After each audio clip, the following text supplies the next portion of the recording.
Are you on keto and craving a good Egg McMuffin style sandwich? The kind that's soft and crispy at the same time? What are you doing? You can't have Egg McMuffins on keto. Actually, you can.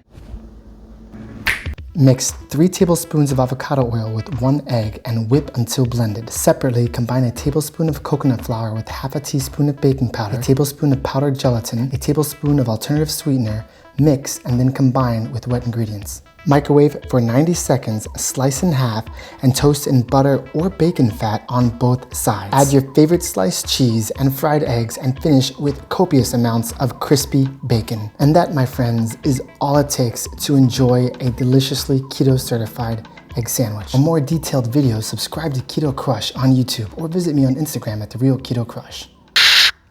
You got any more of those sandwiches?